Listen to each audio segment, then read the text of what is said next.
নমস্কার, Rishibani institute of Vedic অ্যাস্ট্রোলজির পক্ষ থেকে স্বাগত জানাই আজকের জ্যোতিষ আলোচনায়। আমি শান্তনু আপনাদের সঙ্গে। আলোচ্য বিষয় বিশুদ্ধ জ্যোতিষ, গ্রহ সঞ্চার। গ্রহরা স্থান পরিবর্তন করে চলেছে, ক্রমাগত পরিবর্তিত হচ্ছে আমাদের ভাগ্যের ধারা। আর তাই আজকে দেবগুরু বৃহস্পতির ক্ষেত্র পরিবর্তন। বৃহস্পতি মিথুন থেকে প্রবেশ করতে চলেছেন কর্কটে। শেষ হচ্ছে গুরুচণ্ডাল যোগ, কিন্তু তার সঙ্গে সঙ্গে মুক্ত হচ্ছে রাহু। এই যে কঠিন সিচুয়েশন, এটা নিয়ে আমরা আলোচনা করব। সঙ্গে থাকবেন সিংহ রাশি বা লগ্নের মানুষরা। সিংহ রাশিতে এই মুহূর্তে কেতু অবস্থান করে রয়েছে। একটু কনফিউশন, শরীরটা যেন ভালো থেকেও ভালো থাকছে না, একটু অস্থিরতা, একটু মানসিক দিক থেকে, শারীরিক দিক থেকে সিংহ যেন দুর্বল হয়ে রয়েছেন। এই অবস্থায় দেবগুরু বৃহস্পতি তিনি একাদশ থেকে দ্বাদশে চলে এলেন। মোটেও ভালো নয় এই খবর, কিন্তু তা সত্ত্বেও দেবগুরু বৃহস্পতি রাশিচক্রে তুঙ্গ হচ্ছেন। এটা কিন্তু সিংহকে বেশ কিছুটা পাওয়ার বল এটা অবশ্যই দেবে। এই ক্ষেত্রে সিংহ রাশি বা লগ্নের মানুষদের সবার আগে যেটা দেখতে হবে, রাশি তো সিংহ, লগ্ন কি? অথবা লগ্ন তো সিংহ, তাহলে রাশি কি? রাশি সাপেক্ষে বা লগ্ন সাপেক্ষে যে কোনো একটি সাপেক্ষে যদি বৃহস্পতির অবস্থান শুভ হয়, সেই ক্ষেত্রে ফল ভালোই হবে। আবার সিংহের ক্ষেত্রেও দ্বাদশে বৃহস্পতি বেশ কিছু পজিটিভিটি নিয়ে আসবেন। একদিকে পঞ্চমপতি দ্বাদশে আসার জন্য শিক্ষা সূত্রে বিদেশ যাত্রার কথাবার্তা বাড়বে, বিদেশে স্টেবিলিটি ফ্যাক্টর সেটা বাড়বে। কিন্তু কজন আছেন বিদেশে, এটাও একটা বড় প্রশ্ন।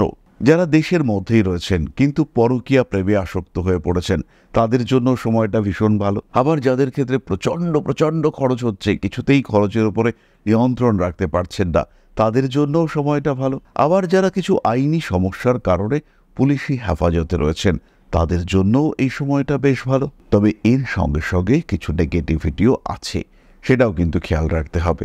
দেবগুরু বৃহস্পতি কর্কটে প্রবেশ করছেন, এর ফলে যাদের লিভার ওরিয়েন্টেড ইস্যু রয়েছে তাদের সমস্যা বাড়বে। অ্যাভারেজ মানুষের ক্ষেত্রে বৃহস্পতির এই সজ্জার ভালো হলেও সিংহের ক্ষেত্রে বৃহস্পতি কিন্তু দ্বাদশে এসছেন, ফলে জীবনের নেগেটিভিটিগুলি কমবে। এর ফলে জীবনে আপনার অ্যাক্টিভিটি বাড়াতে হবে। দরকার একটা সঠিক গ্রহ অবস্থান, তার সঙ্গে একটা সুস্থ বলবান দশা। সেই ক্ষেত্রে আপনি উন্নতি করতে পারছেন। যে দিকগুলি থেকে ক্ষতি হচ্ছিল সেই দিকগুলো কিন্তু কন্ট্রোলড হতে দেখতে পাওয়া যাবে। ফলে সিংহ রাশি বা লগ্নের মানুষরা তারা উন্নতি করবার জন্য উন্মুক্ত সুযোগ পাবেন। বাধা দেওয়ার মানুষগুলো সরে যাচ্ছে, কারণ এই সময় 6, 8, 12 এই ঘরগুলির উপরে বৃহস্পতির প্রভাব থাকবে। ফলে যারা আপনার ক্ষতি করত তারা কিন্তু আপনার থেকে দূরে, যারা উন্নতি করছে তারাও দুর্বল, অবশ্যই দুর্বল, কিন্তু ক্ষতি করার মানুষগুলো দূরে। ফলে আপনার জন্মকুণ্ডলী যদি একটু বলবান হয়, সেই ক্ষেত্রে আপনি এগোচ্ছেন এবং 100% এগোচ্ছেন। কি আটকাবে আপনাকে? আপনার এগিয়ে যাওয়ার পথের যারা বাধা, তারাই তো দূরে সরে রয়েছে, তারাই তো কন্ট্রোলড, তারাই তো নিষ্প্রাণ। সুতরাং আপনার উন্নতি হচ্ছে। এই সঙ্গে সঙ্গে আরও বেশ কয়েকটি বিষয় খেয়াল রাখতে হবে। মাতুল কুলে গ্রহণযোগ্যতা বৃদ্ধি, মাতৃসূত্রে সম্পত্তি প্রাপ্তির সংযোগ এটা বাড়তে দেখতে পাওয়া যাবে। আইনি অশান্তি, ঝামেলা ইত্যাদি থেকে মুক্তির সংযোগ অনেকটাই বেশি। পেশাগত ক্ষেত্রে ইমপ্রুভমেন্ট, স্পষ্ট ইমপ্রুভমেন্ট দেখতে পাওয়া যাবে। খরচের উপর নিয়ন্ত্রণ বৃদ্ধির কারণে মানি ম্যানেজমেন্টের একটা সিস্টেম তৈরি করতে পারবেন। সিংহ রাশি বা লগ্নের মানুষদের যে ইনভেস্টমেন্ট সেটা পজিটিভ হওয়ার সম্ভাবনা এটা বাড়বে। ফিনান্সিয়াল সেক্টরে সিংহ কিছুটা চাপের মধ্যেই থাকবেন। আমি কখনোই বলবো না যে খুব হ্যাপি থাকবেন, প্রচুর টাকা আসবে, এসব আমি বলবো না, কারণ সত্যি সত্যি আসবে না। কিন্তু নিজের জীবনকে একটা স্ট্রিমলাইন করার জন্য, একটা সঠিক সরল পথে এগিয়ে নিয়ে যাওয়ার জন্য যে ব্যালেন্স দরকার, ভালো এবং খারাপের মধ্যে যে ব্যালেন্স দরকার, টাকা আসছে গড়গড় করে বেরিয়ে যাচ্ছে, ফলে ব্যালেন্স নেই। সম্পর্ক ঠিকঠাক হচ্ছে কিন্তু পরের দিনই আবার তুমুল ঝামেলা, ফলে ব্যালেন্স নেই। এই জায়গাগুলিকে একটু নিয়ন্ত্রণে নিয়ে আসা, ব্যালেন্সের উপরে কন্ট্রোল ক্রিয়েট করা, সেই বিষয়টি কিন্তু দেখতে পাওয়া যাবে। এরপরে আমরা চলে আসি নাক্ষত্রিক আলোচনা প্রসঙ্গে। প্রথমে রয়েছেন মূলা। সাকসেস রেট বাড়বে, কারণ কেতু এই সময় সিংহ রাশিতেই অবস্থান করে রয়েছেন। তবে প্রয়োজনীয় জিনিসপত্র কিছু হারিয়ে যাওয়া, নষ্ট হয়ে যাওয়া ইত্যাদি দেখতে পাওয়া যাবে। প্রেমের ক্ষেত্রে কিছুটা অস্থিরতা আসতে চলেছে মূলার ক্ষেত্রে। তবে ফাইন্যান্সিয়াল সেক্টরে মূলা উন্নতি করতে পারছেন, এই বিষয়ে কোনো সংশয় নেই। যে ব্যবসা করছিলেন সেই ব্যবসার ক্ষেত্রে কিছুটা নিয়ন্ত্রণ বজায় রাখা, কিছুটা কন্ট্রোল ক্রিয়েট করা, এই বিষয়গুলি দেখতে পাওয়া যাবে।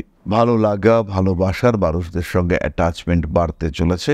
মূলা নক্ষত্রের জাতক বা জাতিকা তারা কিন্তু শিক্ষার ক্ষেত্রে উন্নতি করতে পারছেন। এই প্রসঙ্গে একটা কথা বলবো, সিংহ রাশি মূলা নক্ষত্র শুধু নয়, সিংহ রাশির প্রত্যেকটি মানুষ যারা বিদেশে পড়াশুনো করতে যেতে চাইছিলেন, যারা ভেবেছিলেন যে বিদেশে একটা কোর্স করব এবং সেখানে মোটামুটি সেটেলড হব, সেই সমস্ত মানুষদের ক্ষেত্রে কিন্তু গ্রোথ রেট অস্বাভাবিক রকমের বেশি। যাই হোক, পূর্ব ফাল্গুনী নক্ষত্রের মানুষদের শরীরটা একটু দুর্বল থাকতে পারে, কোনো অ্যালার্জি, ইনফেকশন, এক্সটার্নাল ইনফেকশন এগুলো হওয়ার সম্ভাবনা রয়েছে।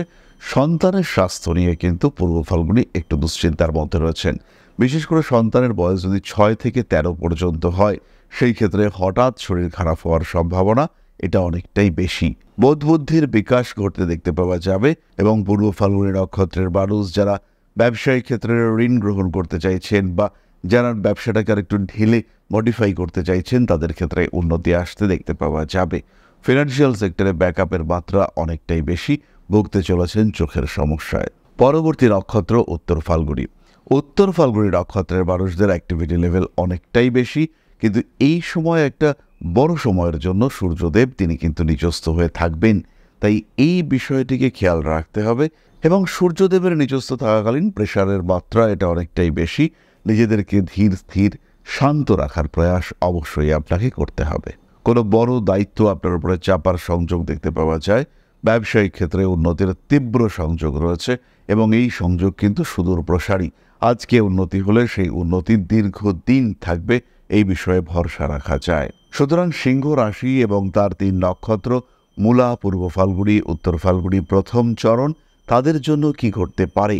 সাধারণভাবে দেবগুরু বৃহস্পতির এই সঞ্চার কতটা পজিটিভ তার একটা ধারণা সেটা আমরা পেলাম।